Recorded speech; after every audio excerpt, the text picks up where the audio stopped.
Current ബില്ലേ മനുഷ്യർക്ക് വല്ലാത്തൊരു ബുദ്ധിമുട്ടാ. ചിലപ്പോ അവരങ്ങനെ കൂട്ടും ബെല്ലും ബ്രേക്കും ഇല്ലാതെ. എന്റെ സുഹൃത്തെ, ഞാനാ ഇലക്ട്രിക് ബില്ല് മനഃപൂർവ്വം തന്നെ അങ്ങ് കട്ട് ചെയ്തു. അല്ലേലും ഈ ഇലക്ട്രിസിറ്റിക്കാര് എന്നാണ് നമുക്കൊക്കെ കുറഞ്ഞ ബില്ല് തന്നിരിക്കുന്നത്? അപ്പൊ പിന്നെ ഞാൻ അവന്മാർക്ക് വെറുതെ പണം കൊടുക്കുമോ? അല്ല, ഈ കറണ്ട് ബില്ല് മാത്രമല്ലല്ലോ, വെള്ളത്തിന്റെ ബില്ലും ഇവന്മാര് കൂട്ടിക്കൊണ്ടിരിക്കല്ലേ.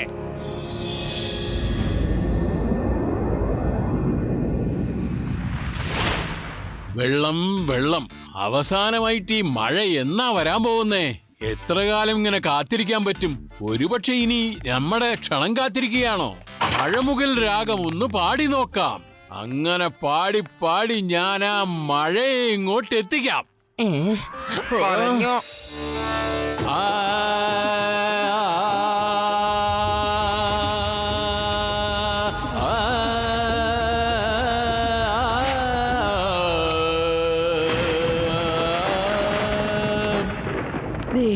കണ്ടില്ലേ ഇടിവെട്ടുന്നത്? നിങ്ങൾ ആ രാഗം പാടിയതും മാനത്ത് ഇടിവെട്ടാൻ തുടങ്ങി. ദേ മഴയും പെയ്യുന്നു, നോക്കൂ. പിന്നെന്താ, ഞാൻ വല്ല സാധാരണ കലാകാരനാന്ന് കരുതിയോ? പക്ഷെ നിങ്ങൾ ആരും എന്നെ അംഗീകരിക്കുന്നില്ലല്ലോ, അതാണ് എന്റെ വിഷമം. ഇരുന്നോളൂ, ഞാൻ വീണ്ടും തുടങ്ങാം. വേണ്ട വേണ്ട വേണ്ട, ഇപ്പൊ നിങ്ങളുടെ പാടല്ലേ, നിങ്ങളുടെ പാട്ട് കൊണ്ടല്ലേ ഇപ്പൊ ഇടിവെട്ട് മഴയും വന്നത്. ഇനിയും പാടാൻ തുടങ്ങിയ പ്രളയം തന്നെ ഉണ്ടാകും. നിങ്ങൾ വന്ന് ചൂട് പരിപ്പുവടയും ചായയും കഴിക്കും. ഞാൻ ഇപ്പൊ ഉണ്ടാക്കിയതേ ഉള്ളൂ. അത് കഴിച്ചു കഴിഞ്ഞ ശേഷം നമുക്ക് സന്തോഷമായിരുന്ന് നിങ്ങളുടെ പാട്ടൊക്കെ ആസ്വദിക്കാം.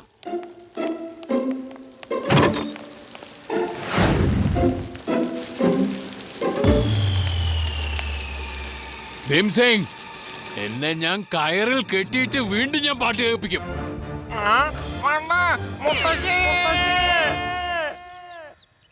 കുറച്ചു ദിവസം മുൻപ് വരെ ഡാമിൽ നിറയെ വെള്ളം ഉണ്ടായിരുന്നു. ഇത്രയും പെട്ടെന്ന് ഇങ്ങനെ വറ്റിപ്പോയല്ലോ. അതാണ് മനസ്സിലാവാത്തത്. വരൂ, നമുക്ക് ഡാമിലേക്ക് പോയി നോക്കാം. എന്തെങ്കിലും കാരണം കാണും. എന്തൊക്കെ കാരണമായാലും ശരി, അതിനെല്ലാത്തിനും ഒരു പോംവഴി അവസാനം ഞാൻ തന്നെ കണ്ടുപിടിക്കേണ്ടി വരും. ഒരു ദിവസം ഞങ്ങളുടെ നാട്ടിൽ ഇതുപോലൊരു വരൾച്ചയുണ്ടായി. അപ്പൊ ഞാനും എന്റെ മുത്തശ്ശനും കൂടി അല്ല, അവിടെ നിൽക്ക്, ഞാനും വരുന്നു നിങ്ങളുടെ കൂടെ. ഹലോ സർ, ഞങ്ങൾ ആ നദിയുടെ അടുത്തേക്ക് പോവാണ് ഒരു കാര്യം കണ്ടുപിടിക്കാൻ വേണ്ടി. നദിയുടെ വെള്ളം എങ്ങനെ പെട്ടെന്ന് പറ്റിയെന്ന് അറിയാൻ. ഈ പ്രാവശ്യം മഴ പെയ്തു, എന്നിട്ട് പോലും എന്തായിരിക്കും കാരണം? ഓക്കെ, ശരി, എന്നാ ഞാനും വരാ ശിവ. കൊറേ ദിവസമായി ഞാനിത് ആലോചിച്ചോണ്ടിരിക്കുന്നു. നമ്മൾ രണ്ടുപേരും ഒരേപോലെയാണ് ആലോചിക്കുന്നത്. നമുക്ക് രണ്ടുപേർക്കും നല്ല ബുദ്ധിയുണ്ടേ. ഞാൻ ആലോചിക്കായിരുന്നു, ഈ വർഷം നമുക്ക് നല്ല മഴ കിട്ടിയിട്ടുണ്ടേ, നദിയിലൊക്കെ വെള്ളം ഉണ്ടായിരുന്നു. പെട്ടെന്ന് ഈ വെള്ളമൊക്കെ എങ്ങോട്ടാ പോയത്? ഞാനാകെ തളർന്നു പോയി. വരുന്നേ, നമുക്ക് എവിടെങ്കിലും ഇരുന്ന് കുറച്ച് ഭക്ഷണം കഴിച്ച് വിശ്രമിക്കാം. Yes yes yes yes, good idea. തൽക്കാലം നിങ്ങൾ എന്തെങ്കിലും കഴിക്ക്. വന്നേ. ഈ നദി ഇതുവരെ വറ്റിട്ടില്ലെന്നാണ് ഞാൻ കേട്ടിട്ടുള്ളത്. വല്ലാത്ത അതിശയം തോന്നല്ലോ. അതാണ് നമ്മൾ ചെന്ന് കണ്ടുപിടിക്കേണ്ടത്. രേവാ,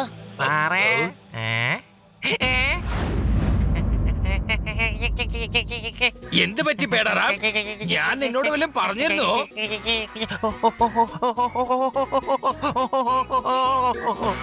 എന്തോന്നത്? താഴെ താഴെ എന്താണുള്ളത്? താഴെ പുല്ലിന്റെ തറയുണ്ട്, മുകളിൽ ഞാനും ഉണ്ട്. വേറെന്താണുള്ളത്? പുൽത്തറയുടെ മുകളിൽ ഒരു സാധനം ഇരിപ്പുണ്ട്. സാറൊന്ന് താഴേക്ക് വേഗം നോക്കിയേ. താഴെപ്പ എന്താണ് നോക്കാനുള്ളത് പേടാറാം? താഴെ പാറ ഉണ്ട്, നല്ല ഒന്നാന്തരം പാറ, സോഫ്റ്റ് ആയിട്ടുണ്ട്. പിന്നെ പാറയുടെ മുകളിൽ രോമമാണ്. കരടിയുടെ രോമാണല്ലോ.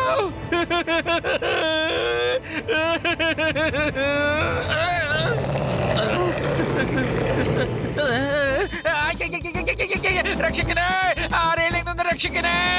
ഒരു കരടി എന്റെ പുറകെ ഇങ്ങനെ ഓടി വന്നോണ്ടിരിക്കണ്ടേ. രക്ഷിക്കണേ, ആരെയും നിന്ന് രക്ഷിക്കണേ.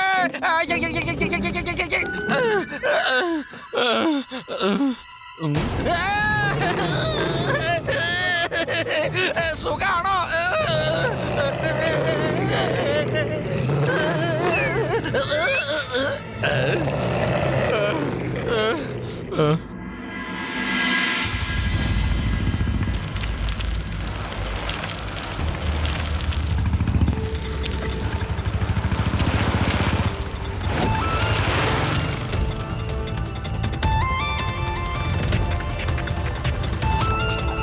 എന്താ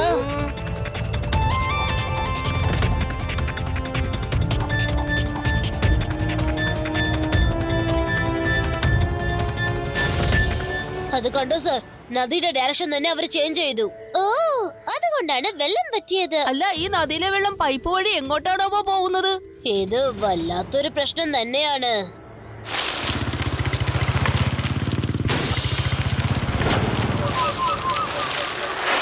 SG ഇലക്ട്രിസിറ്റി, ഇവര് നമ്മുടെ നദിയിൽ നിന്ന് വെള്ളം മോഷ്ടിച്ചെടുത്ത് അതിന്ന് കറണ്ട് ഉണ്ടാക്കി പിന്നെ അത് തന്നെ നമുക്ക് വിൽക്കുകയാണ്.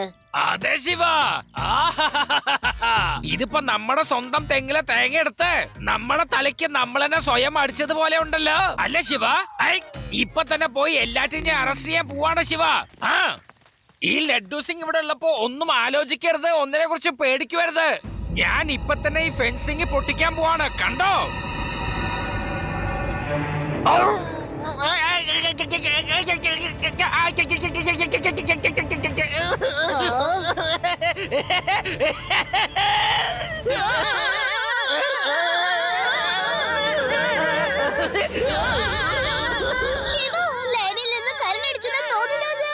ഇത് കറണ്ട് അടിച്ചതൊന്നും അല്ല രേമ.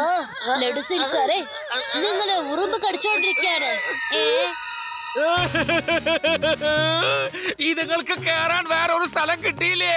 ആദ്യം കരടി, പിന്നെതാ ഈ ഉറുമ്പകൾ പിന്നെ ശല്യം ചെയ്തോണ്ടിരിക്കയാണ്. ഞാനിപ്പോ എന്താ ചെയ്യാ? ജോഡി, നിങ്ങൾ എന്തിനാ ഒച്ച വെച്ചത്? ഞങ്ങൾക്ക് തോന്നിയത് ലഡ്ഡു സിംഗ് സാറിന് ഇതിൽ നിന്ന് കറണ്ട് ശരിക്കും അടിച്ചുതാ. അപ്പൊ ഞങ്ങൾ ഇവിടെ കമ്പി പിടിച്ചോണ്ടിരിക്കല്ലേ, അപ്പൊ ഞങ്ങൾക്കും കറണ്ട് അടിച്ചു ഞങ്ങൾ അങ്ങനെ വിചാരിച്ചു. അപ്പൊ നിങ്ങള് കറണ്ട് അടിക്കാതെ തന്നെ കറണ്ട് അടിച്ചു എന്ന് ഒച്ച ഉണ്ടാക്കിയല്ലേ? നിങ്ങൾ രണ്ടുപേരുടെ കാര്യമുണ്ടല്ലോ ഭയങ്കര പ്രശ്നം തന്നെയാ.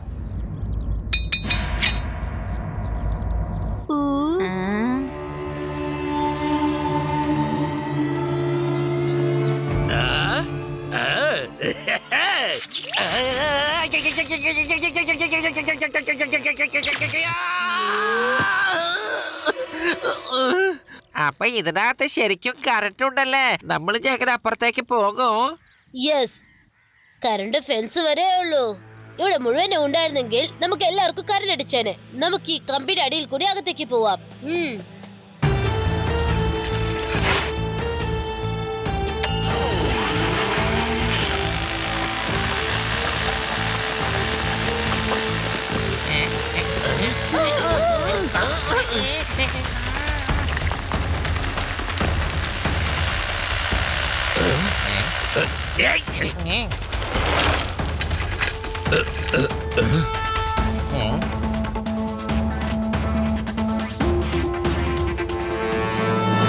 കണ്ടിട്ട് ആരും ഒന്നും മിണ്ടുന്നില്ലല്ലോ.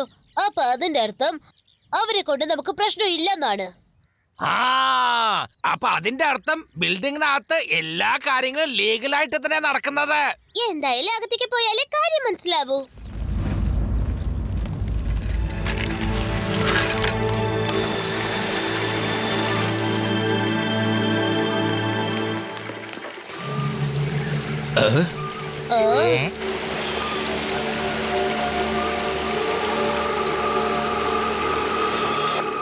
Excuse me. ഓ, ഇത് കൊള്ളൂല, ഇതും കൊള്ളൂല. ഇതെനിക്ക് ഒട്ടും ഇഷ്ടപ്പെട്ടിട്ടില്ല. ഇതും ശരിയായില്ലല്ലോ. എന്താ ഒന്നും ശരിയാവാത്തെ? താനൊരു കള്ളനാണ്. ഞങ്ങളുടെ ഇലക്ട്രിസിറ്റി മോഷ്ടിച്ച് താൻ ഞങ്ങൾക്ക് വെള്ളം തരാണല്ലേ? You are under arrest. ഒരു മിനിറ്റ്, ഞാനൊരു കാര്യം ചോദിച്ചോട്ടെ. നിങ്ങൾ ആരുടെ ഭാഗത്താ പറഞ്ഞേ? ഹീറോയുടെയോ അതോ വില്ലന്റെയോ? ഞങ്ങൾ ഹീറോയാ, അതുകൊണ്ടാ വില്ലനെ പിടിക്കാൻ ശ്രമിക്കുന്നത്. അങ്ങനെയാണോ? എന്നാ പൊളിക്കാം. എന്റെ പേര് താംചാംന. ഓഹോ, ഞാനേ ഒരു വില്ലനാ. എനിക്കിതുവരെ ഒരു മുദ്രാവാക്യം കിട്ടിയിട്ടില്ലെന്നേ. വില്ലനാകുമ്പോ ഒരു അറിയപ്പെടുന്ന പേരൊക്കെ വേണ്ടേ? എന്തേ? അത് ശരി, ഞാൻ എന്തിനാ നിങ്ങൾക്ക് തലേനും എന്തിനാ ഇങ്ങനെ തെറ്റ് പറയുന്നേ? അറിയപ്പെടുന്ന ഒരു പേര് ചോദിച്ചപ്പോ അതിനെങ്ങനെ കിടന്ന് വിറയ്ക്കുന്നെന്തിനാ? മര്യാദക്ക് അവിടെ കുത്തിയിരിക്കേ. അപ്പൊ പിന്നെ കരണ്ടും അടിക്കൂലല്ലോ. നിന്ന് കഴിഞ്ഞാ മോനെ മിന്നലടിക്കും. എത്രയും പെട്ടെന്ന് എനിക്ക് നല്ലൊരു വാചകത്തിന്റെ തലക്കെട്ട് പറഞ്ഞേ. ഊഹൂ. സാറേ കിട്ടിപ്പോയി, അങ്ങോട്ട് കൊണ്ടുവരണോ? കൊക്കോ വരൂ, ചുവട് വച്ച് വരൂ എന്നിട്ട് തരൂ. കറണ്ട് അടിക്കില്ല കേട്ടോ.